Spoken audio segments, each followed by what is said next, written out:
Jika anda menahan rasa pening dan terus bergerak aktif, anda boleh diserang strok. Berbaring sejuru selepas makan adalah ubat terbaik. Jika anda berumur lebih 70 tahun, lakukan ini selama 3 hari sahaja bermula hari ini. Hari ini saya ingin memperkenalkan Puan Halimah yang berusia 71 tahun kepada anda semua. Puan Halimah ialah seorang ibu yang membesarkan anak-anaknya dengan berniaga ikan di pasar pagi seumur hidupnya. Beliau seorang yang tidak pernah duduk diam walaupun sesaat, sehingga jiran tetangga sering memujinya sebagai contoh teladan orang yang rajin dan lurus bendul. Puan Halimah sendiri menganggap sifat kerajinannya itu sebagai satu pingat kebanggaan dalam hidupnya. Namun, sejak 6 bulan lalu, gejala pelik mula timbul. Seperti biasa, selepas selesai bekerja dan menikmati sepinggan nasi sup yang mengenyangkan, tiba-tiba pandangannya menjadi putih dan kepalanya berasa pening. Pada mulanya, beliau menganggap itu sekadar tanda faktor usia dan tenaga yang semakin berkurang, jadi beliau tidak mengendahkannya. Beliau mula makan lebih banyak daging dan membeli suplemen kesihatan yang dikatakan bagus untuk badan. Namun bukannya semakin pulih, gejalanya menjadi semakin teruk. Akhirnya, setiap kali selepas makan, badannya berasa seberat 1 tan dan dunia dirasakan berputar-putar sehingga beliau terpaksa terduduk. Puan Halimah tidak berani memberitahu anak-anaknya kerana takut dianggap mengada-ngada, jadi beliau menanggung sakit sendirian. Apabila diperiksa di hospital, doktor memberitahu bahawa tiada masalah anemia dan tekanan darahnya juga normal. Namun, penderitaan Puan Halimah adalah nyata. Apabila saya bertemu dengannya, saya dapat mengetahui puncanya dengan serta-merta. Ini adalah isyarat kecemasan terakhir yang dihantar oleh badan Puan Halimah untuk menyelamatkan otaknya. Tuan-tuan dan puan-puan, otak kita hanya menyumbang 2% daripada berat badan kita. Namun, organ kecil ini menggunakan 20% daripada keseluruhan oksigen dan tenaga badan kita secara bersendirian. Ia ibarat organ VIP yang menggunakan bahan api berkualiti tinggi dalam jumlah yang besar. Jika darah yang mengalir ke otak berkurang walaupun seminit, sel-sel otak akan menjerit kesakitan. Namun, sebaik saja kita makan, berlaku perpindahan darah secara besar-besaran dalam badan kita. Sejumlah besar darah akan meluru ke usus untuk mencernakan makanan. Pada ketika ini, badan kita perlu mengagihkan darah dengan sangat teliti. Semasa darah disalurkan ke perut, aliran darah ke otak mesti dikekalkan pada kadar yang tetap. Walau bagaimanapun, apabila usia meningkat, kemampuan pengawalan ini perlahan-lahan rosak. Apabila darah tertumpu ke perut, badan gagal mengekalkan bekalan darah ke otak.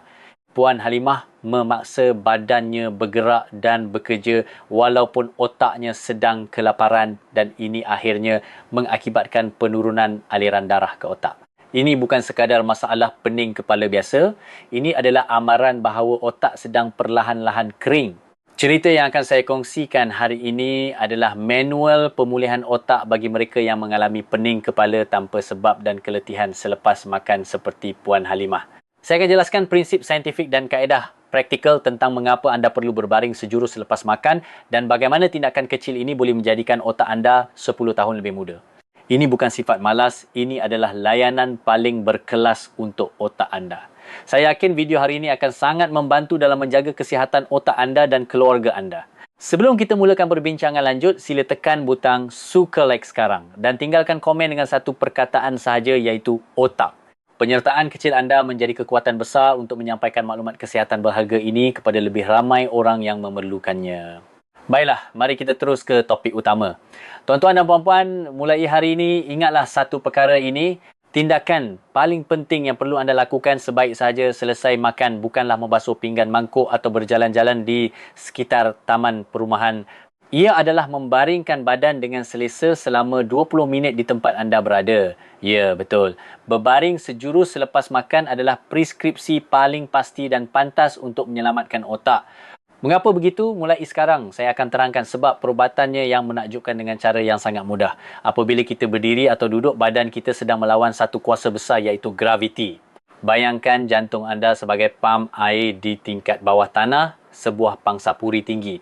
Dan otak anda ialah penthouse di tingkat 10, tingkat paling atas pangsapuri itu. Untuk pam di bawah tanah menolak air naik ke tingkat 10, tekanan yang sangat tinggi diperlukan, bukan? Begitu juga dengan jantung kita.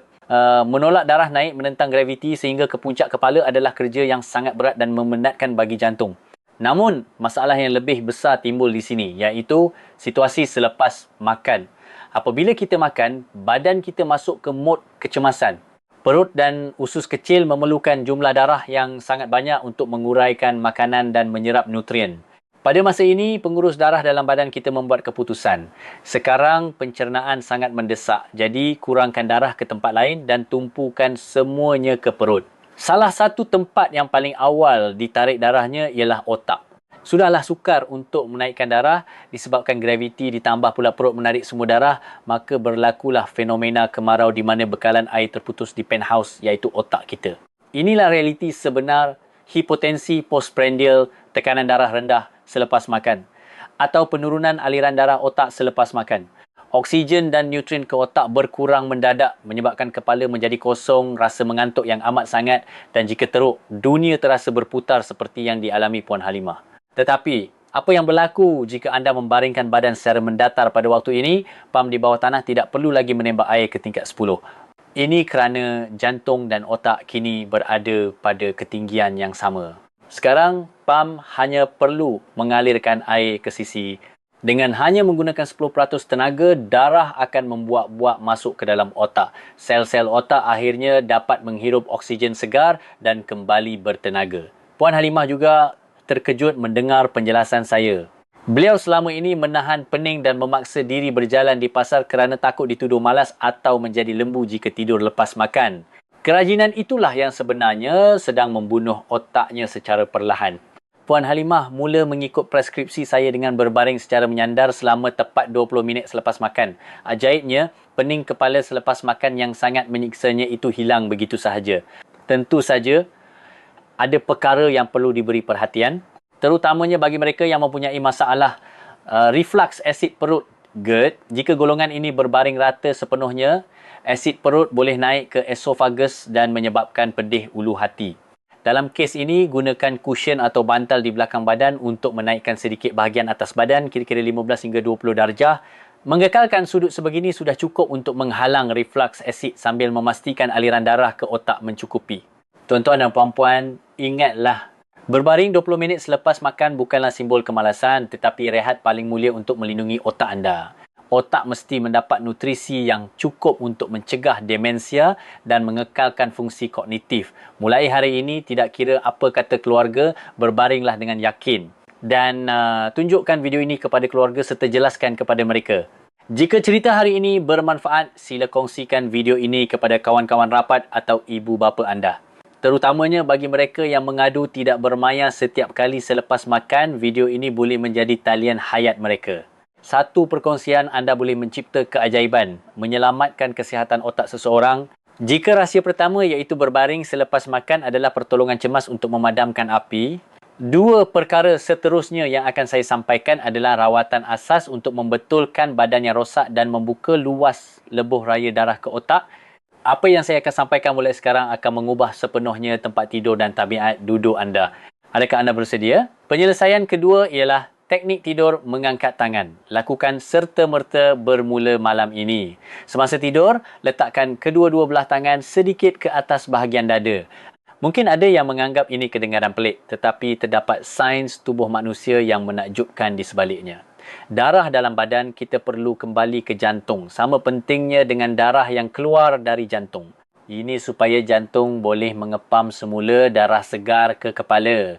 Namun, apabila usia meningkat, otot di sekitar dada menjadi keras dan rongga dada menyempit. Jika kita tidur dengan tangan ke bawah, dada akan lebih mengecut dan vena-vena besar yang melaluinya akan tertekan. Jalan untuk darah kembali ke jantung menjadi sempit. Tetapi apa yang berlaku jika kita mengangkat tangan sedikit ke atas dada? Dada yang mengecut tadi akan terbuka luas. Ruang di antara tulang rusuk melebar, paru-paru bernafas lebih dalam dan laluan vena cava yang masuk ke jantung terbuka luas. Darah vena akan masuk dengan lancar ke jantung dan jantung akhirnya bersedia untuk menghantar darah yang cukup ke otak. Namun, ada satu peringatan. Jangan luruskan tangan terlalu tinggi di atas kepala. Jika berbuat demikian, sendi bahu boleh sakit dan tangan boleh menjadi kebas. Cukup sekadar membengkokkan siku dengan selesa dan meletakkan tangan di sekitar bahu atau dada. Puan Halimah juga pada mulanya berasa kekok dan tangannya asyik terjatuh. Tetapi pada pagi hari ketiga, beliau berkata begini, "Doktor, sungguh ajaib. Bila bangun tidur, kepala rasa sangat ringan seperti kabus telah hilang. Anda juga akan merasai perbezaannya di seluruh tubuh jika mencubanya selama 3 hari sahaja. Penyelesaian ketiga ialah menolak punggung ke dalam sehingga rapat ke penyandar kerusi apabila duduk. Tuan-tuan dan puan-puan, bagaimana anda duduk biasanya? Adakah anda duduk di hujung sofa atau duduk dengan membongkokkan pinggang? Posisi itulah penjenayah utama yang memijak sistem saraf autonomik anda dan membiarkan otak kelaparan.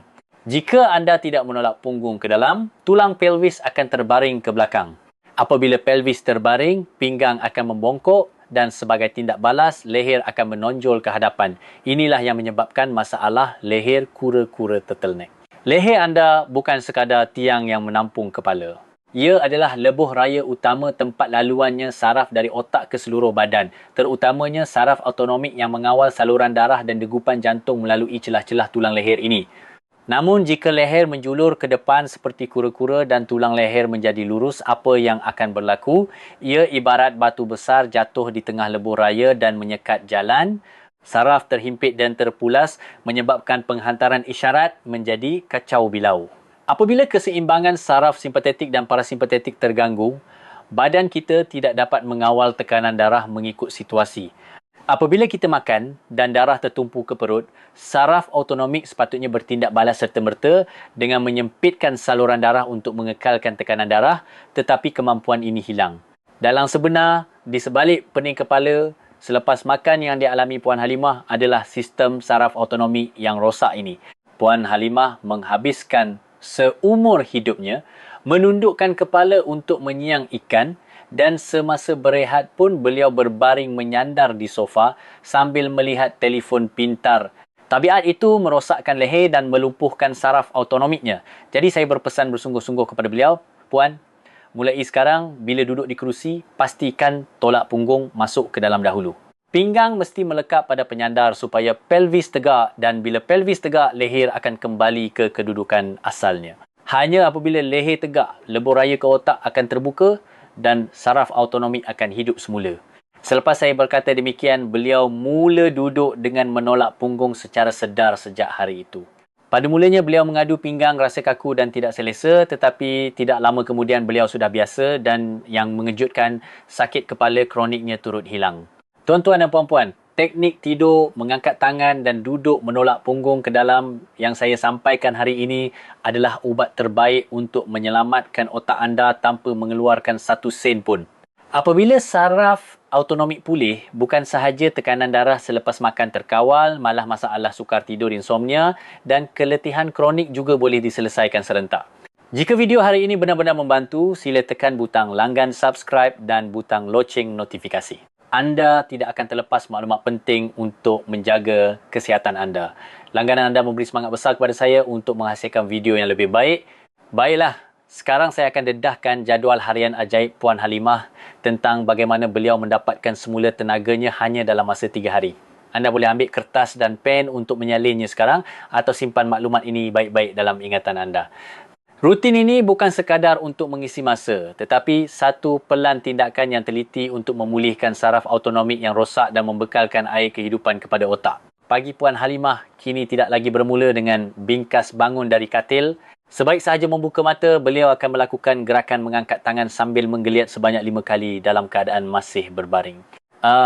Ia adalah senaman persediaan untuk membuka otot dada yang kaku sepanjang malam dan membuka jalan supaya darah dapat kembali ke jantung dengan lancar. Dengan meluangkan masa 1 minit begini, anda boleh rasa kepala menjadi lebih ringan. Kemudian beliau bangun perlahan-lahan dan minum segelas air suam. Untuk sarapan, beliau mengurangkan sukatan nasi sebanyak 1 sudu daripada biasa. Ini kerana mengelakkan makan berlebihan adalah jalan pintas untuk menyelamatkan otak. Selepas makan, beliau tidak terus menyarung sarung tangan getah yang berat itu.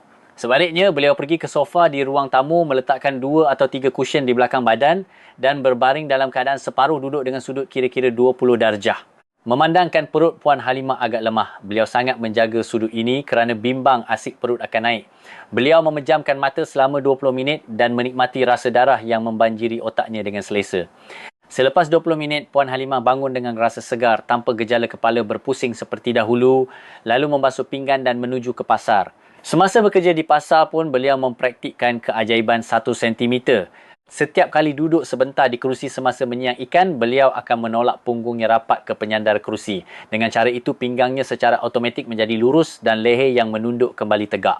Apabila leher tegak, saraf autonomik mula bernafas dan rasa letih yang teruk setiap kali waktu petang berkurang dengan ketara. Selepas makan malam, beliau melakukan rehat berbaring selama 20 minit yang sama dan apabila masuk tidur, beliau menjauhkan telefon pintar. Beliau mendengar penjelasan saya bahawa menunduk melihat telefon pintar selama 1 jam adalah sama seperti menyekat aliran darah ke otak selama 3 jam. Sebaliknya, beliau tidur nyenyak dengan posisi tangan diletakkan selesa di dada. Selepas melakukan ini selama 3 hari, apabila saya berjumpa beliau semula, wajahnya kelihatan berseri-seri seperti zaman anak dara. Namun tuan-tuan dan puan-puan, ada satu lagi perkara yang sangat penting di sini. Apabila saya suruh berehat selepas makan, ia sama sekali tidak bermaksud anda perlu berbaring sepanjang hari. Ini ibarat kita mengisi minyak penuh tangki kereta untuk perjalanan jauh. Jika anda sudah mengisi otak dengan darah segar dan oksigen selama 20 minit, kini anda perlu keluar menggunakan tenaga tersebut. Waktu di mana aliran darah otak pulih dan kepala menjadi ringan, itulah waktu emas golden time untuk otak anda bekerja dengan paling cerdas. Pada masa ini, jangan duduk diam. Sebaliknya, pergilah berjalan-jalan santai di sekitar kawasan perumahan, belajar bahasa asing yang anda ingin pelajari, atau lakukan aktiviti otak seperti bermain catur atau menjawab kuis. Otak akan menjadi semakin muda jika semakin kerap digunakan. Jika anda sudah mengecas otak dengan rehat 20 minit, baki masa selebihnya harus digunakan untuk menghabiskan tenaga itu. Dengan cara itu, hubungan antara sel-sel otak menjadi lebih kukuh dan tiada ruang untuk demensia nyak bertapak. Baiklah, sekarang saya akan menyentuh 3 soalan yang mungkin paling anda ingin tahu semasa mempraktikkan kaedah ini. Soalan pertama, doktor, kalau baring terus lepas makan tak gemuk ke atau tak jadi masalah penghadaman? Tuan-tuan dan puan-puan, sama sekali tidak. Malah sebaliknya. Jika kita memaksa badan bergerak dalam keadaan stres, badan kita akan menganggapnya sebagai situasi kecemasan dan cenderung menyimpan tenaga sebagai lemak. Tetapi jika anda berbaring selesa selama 20 minit selepas makan dan membiarkan darah tertumpu ke otak dan perut, metabolisme menjadi lancar, pencernaan menjadi lebih baik dan penggunaan tenaga menjadi lebih efisien. Cuma, jangan makan terlalu kenyang. Rahsianya adalah makan secara sederhana dan kemudian berbaring. Soalan kedua, saya ada masalah reflux asid yang teruk. Bolehkah saya berbaring? Ya, seperti yang saya tegaskan berulang kali, jangan baring rata sepenuhnya tetapi naikkan sedikit bahagian atas badan. Sudut yang landai ini secara fizikal menghalang asid perut daripada naik tetapi tetap mengurangkan perbezaan ketinggian antara jantung dan otak, jadi ia cukup membantu memastikan aliran darah ke otak. Jika dada rasa sesak semasa berbaring, tinggikan sedikit lagi sudutnya sehingga anda menemui posisi yang paling selesa untuk diri sendiri. Soalan ketiga, bantal jenis apa yang perlu digunakan? Soalan ini juga banyak ditanya. Bantal tidak boleh terlalu tinggi dan tidak boleh terlalu rendah. Paling penting, lengkungan semula jadi leher mesti dikekalkan semasa berbaring. Bantal yang terlalu tinggi menjadikan tulang leher lurus dan menekan saraf autonomik, manakala bantal yang terlalu rendah boleh meningkatkan tekanan otak.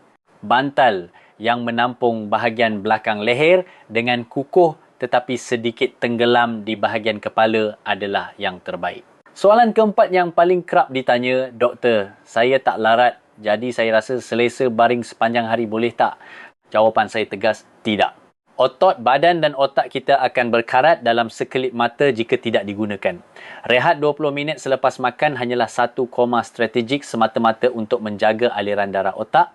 Selepas tanda koma itu, mesti disusuli dengan ayat yang berbunyi aktiviti. Jangan lepaskan kegembiraan, banyak berjalan, banyak ketawa dan belajar perkara baru. Itulah kesempurnaan kaedah kesihatan otak yang saya sampaikan. Tuan-tuan dan puan-puan, rutin yang saya kongsikan hari ini bukanlah satu rahsia yang luar biasa. Ia adalah kaedah yang sangat logik yang memahami prinsip tubuh badan kita dan menyesuaikan kehidupan mengikutnya. Namun, tidak sampai 1% rakyat Malaysia yang mempraktikkan logik ini secara konsisten selama 3 hari. Saya sangat berharap anda menjadi wira dalam golongan 1% itu dan menikmati sisa hidup dengan fikiran yang cerdas. Bagi mereka yang akan memulakan rutin ini sekarang, sila tinggalkan komen. Mula atau nombor 1. Sepatah perkataan yang anda tinggalkan itu akan menjadi langkah pertama yang mengukuhkan tekad anda. Juga, sila berkongsi pengalaman dan memberi semangat antara satu sama lain di ruangan komen. Sukar jika dilakukan seorang diri, tetapi jika bersama-sama pasti boleh berjaya. Saya akan menyokong perubahan anda sehingga ke akhirnya. Tuan-tuan dan puan-puan, kini tiba masanya untuk mengakhiri ceramah panjang hari ini. Cerita yang saya sampaikan hari ini bukan sekadar cadangan santai untuk berehat selepas makan. Ia adalah rayuan dan pengakuan paling mendesak daripada saya sebagai seorang doktor, Dr. Muhammad Adam, kepada semua Puan Halimah di zaman-zaman kita yang hidup dengan hanya berbekalkan kerajinan seumur hidup. Tuan-tuan dan puan-puan, anda telah bekerja sangat keras selama ini. Bagaimana mungkin saya dapat memahami sepenuhnya masa yang anda lalui tanpa dapat berbaring dengan selesa demi membesarkan anak-anak dan membina keluarga? Namun kini, tubuh anda, terutamanya otak anda yang berharga, menuntut hak untuk berehat daripada anda. Mari kita simpulkan semula apa yang dipelajari hari ini. Pertama, kas otak dengan rehat strategik 20 minit selepas makan. Kedua, bina lebuh raya otak dengan tidur gaya mengangkat tangan dan postur duduk yang betul. Ketiga, dan yang paling penting, bergeraklah dengan cergas dan terus belajar menggunakan otak yang telah dicas itu.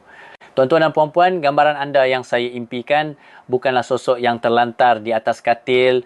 Ia adalah sosok yang cergas, yang berjalan di taman dengan fikiran yang lebih tajam daripada sesiapa pun selepas mengambil rehat pendek dan mendalam selepas makan, yang mempelajari perkara baru di pusat komuniti dan yang berkomunikasi dengan gembira bersama rakan-rakan. Rehat 20 minit hanyalah batu loncatan untuk anda menjalani baki 23 jam 40 minit dengan lebih hebat. Jangan lagi menyeksa badan atas nama kerajinan dan sebaliknya, jangan pula kehilangan tenaga dengan berselindung di sebalik nama rehat. Rehat dengan baik dan bergerak dengan lebih baik. Gabungan harmoni dua perkara ini akan memandu anda ke jalan umur panjang tanpa penyakit. Mulai esok pagi saat membuka mata, hari anda akan berubah. Satu geliat ringan semasa bangun tidur dan 20 minit bersandar di sofa selepas makan boleh mengubah sisa hidup anda sepenuhnya. Saya dengan tulus ikhlas mendoakan agar setiap hari menjadi hari yang penuh anugerah di mana anda dapat melihat telatah cucu cicit dengan fikiran yang cerdas dan berbual gembira dengan rakan-rakan. Terima kasih kerana sudi mendengar cerita panjang ini sehingga ke penghujungnya. Saya berharap keikhlasan saya menjadi benih amalan dalam hati anda semua. Kesihatan bukan dijaga oleh orang lain tetapi dipilih oleh diri anda sendiri. Buatlah pilihan paling bijak untuk otak anda bermula hari ini. Saya Dr. Muhammad Adam sebagai doktor anda akan menyokong anda sehingga ke akhirnya agar anda semua dapat menikmati era usia 100 tahun yang bahagia dengan fikiran yang cerdas tanpa kesakitan. Sehingga bertemu lagi di saluran kesihatan kita, semoga anda semua sehat dan sejahtera. Terima kasih.